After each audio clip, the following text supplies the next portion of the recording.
북한이 오늘 새벽 탄도미사일 한 발을 발사했다가 실패했습니다. 북한이 개발 중인 함정 공격용 미사일이라는 분석이 나오고 있습니다. 국제사회 대북 압박에 대한 반발 등 여러 가지 메시지를 담은 도발로 해석되고 있습니다. 취재 기자 연결합니다. 이선아 기자. 네, 이선아입니다. 네, 먼저 미사일 발사 상황부터 정리해 주시죠. 네, 합동참모본부가 파악한 내용은 일단 오늘 새벽 5시 반쯤 북한이 평안남도 북창 일대에서 탄도미사일 한 발을 쐈고 미사일이 몇 분 채 날아가지 못하다가 공중에서 터졌다는 겁니다. 북동쪽 방향으로 쐈는데 파편들은 동해에 떨어진 것으로 알려졌습니다. 미사일은 최대 고도 71km까지 치솟았던 것으로 파악됐습니다. 어떤 미사일을 쐈느냐에 대해 우리 군은 아직 정밀 분석 중인데 미국에서 먼저 분석이 나왔습니다. 앞서 지난 5일과 16일에 발사했다 실패한 신형 중거리 미사일 KN-17로 추정된다고 미국 당국자가 밝혔습니다. 미국은 지난 15일 김일성 105번째 생일 열병식에서 북한이 새로 공개한 미사일 가운데 이 KN-17이 있다고 보도했는데요.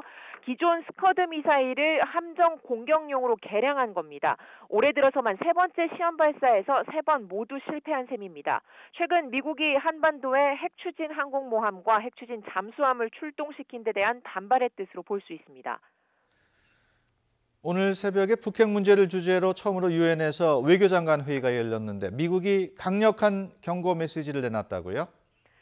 그렇습니다. 이 점과 연관해서도 볼 수 있겠습니다. 미국 렉스 틸러슨 국무장관이 유엔 회의에서 회원국들에 대한 북한과 외교 관계를 끊으라고 그런 메시지를 내놨고 이런 강력한 북한 압박 메시지에 대한 북한의 반발로 해석이 됩니다. 앞서 미국 트럼프 정부 차원에서도 북한의 모든 외교적, 경제적 수단을 동원해 핵무기 개발을 포기하게 하겠다고 천명했죠. 여기에 북한이 이번 미사일 발사로 답한 것으로 볼 수 있겠습니다. 또 한 가지 눈여겨볼 점은 미사일이 몇 분을 날아가다가 폭발했다는 건데 일각에서는 발사가 실패한 게 아니라 일부러 폭발시킴으로써 도발 수위를 조절한 것 아니냐는 관측도 나옵니다.